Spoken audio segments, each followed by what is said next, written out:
All right, so picture this. You're walking down a busy street, and someone approaches you with a game. A simple game with cards, promising easy money. Sounds tempting. Yeah, it does. Well, that's the allure of three-card Monte, a classic street scam that's been fooling people for centuries. Huh? Today we're doing a deep dive into three-card Monte. Ooh, interesting. We've got some great research here that breaks down not only how the scam works, but the psychology behind why it's so effective. I think it's fascinating how they use, like psychology and sleight of hand. It's like they're playing with your mind. It's true. So let's start with the basics. Three cards, one of which is the money card. Right. Walk me through the steps, like what happens next? How does this scam actually play out? Okay, so the scammer will do like a really quick shuffle, and they use techniques like palming, which is, where they hide a card in their hand, Yeah. or misdirection, where they use flashy hand movements to distract you. Oh, I see. So you're focused on the wrong thing. Exactly.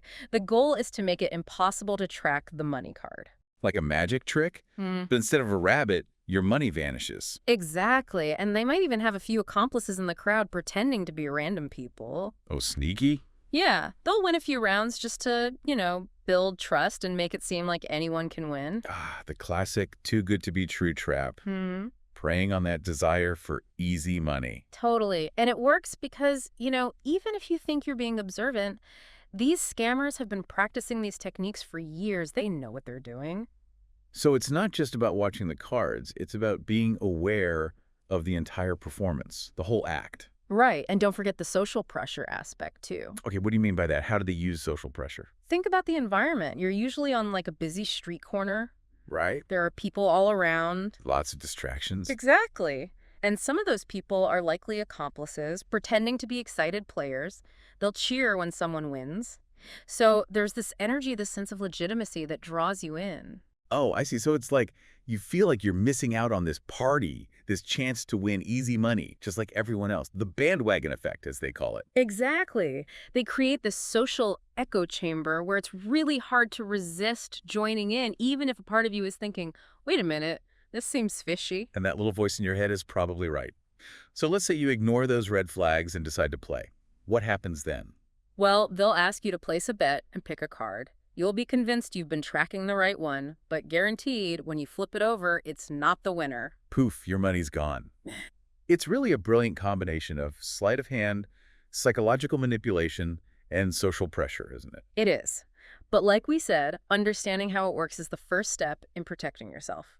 The more we delve into this, the better we can understand scams in general. So while the mechanics of the scam are fascinating, the real story lies in those psychological tactics, right? Definitely. To understand that, we need to take a closer look at those cognitive biases, those inherent weaknesses in human thinking that make us so susceptible to these cons. Okay, I'm ready to dive deeper into the mind of a con artist. Let's unpack those psychological tricks in part 2 of our deep dive into the world of three-card Monte. Ah. Welcome back. So, we've talked about the setup of three-card Monte, but now I want to get into the psychology behind it. Okay, sure. It's one thing to be slick with your hands, but it's another to be slick with your mind. What I'm really interested in are the cognitive biases at play. Oh, absolutely. We touched on the too good to be true trap, the bandwagon effect, Right. but what else is going on here? Like, what other biases are these scammers tapping into? Well, one that's really important is the illusion of control. They might let you shuffle the cards or ask you to point to where you think the money card is. Oh, interesting. So it gives you this feeling like you have some say in the outcome. Like, oh, if I just watch carefully enough, I can win. Well, yeah, exactly. But in reality, they're always in control. They design the game. They know exactly how to manipulate you. So you're not really in control at all. Nope. And I bet, even when you lose, you might think, oh, I was so close. Right. Did that make you want to try again to prove you can win? Totally. That's called the near miss effect. Our brains are wired to find patterns, so when we almost win, we think we can win next time. It's like they're planting that seed of doubt, making you want to keep playing. Mm. So insidious. And we can't forget about those winners in the crowd. I mean, those are accomplices, right? Oh, yeah, definitely. They're not just creating a lively atmosphere. They're playing a role. Exactly. It's all about social validation. We tend to look to others to see how we should act. Especially in a new situation, right? Mm. Like, oh, everyone else is doing it, so it must be okay. Yep. It's classic social proof. They create this facade of legitimacy, even though it's all a lie. Wow. It's pretty bleak, but fascinating at the same time. It really shows how vulnerable we are to these manipulations. It does. And we haven't even talked about the sunk cost fallacy. Oh, tell me about that. What is that? Well, it's this tendency to keep investing in something even when it's clear it's not working, just because you've already put something into it. So with three-card Monte, be like, you lose a few rounds, but you keep playing because you feel like you'll have to win back your money. Exactly. They've already committed, so they don't want to admit defeat, even though, logically, they should walk away. It's like throwing good money after bad. Yeah. But with the scam like this, the odds are never in your favor. Right, and these psychological traps, they're not just for street scams. You see them everywhere. Oh, absolutely, like with those investment schemes, or even like online dating. Mm-hmm. So while we're talking about three-card Monte, Yeah. what we're really talking about is how our minds can be tricked. Right, exactly. It's about learning to be more critical, to be more skeptical. Now, you mentioned earlier that three-card Monte has a pretty long history. It does, yeah. Does knowing about its origins, does that give us any more insight into how it's evolved over time? It definitely does. Variations of three-card Monte, they've been around for centuries. I mean, we're talking ancient Rome and Greece. Wow. And back then, it wasn't always about money. Sometimes they used it to recruit victims for bigger scams. Oh, really? Like a gateway scam? Exactly. If you fell for three-card Monte, they knew you might be vulnerable to something bigger. That's incredible. So the core mechanics of the scam haven't changed much, Right. but its purpose has evolved over time. It has, and it shows how adaptable con artists are. They're always finding new ways to exploit us. So the lessons we're learning here Mm. about deception, manipulation, Yeah. it's all more relevant now than ever. Absolutely. So in part 3, we'll take everything we've learned about three-card Monte and apply it to scams in general. We'll talk about red flags, how to protect yourself, all that good stuff. Stay with us. We'll be right back for the final part of our deep dive into the world of three-card Monte.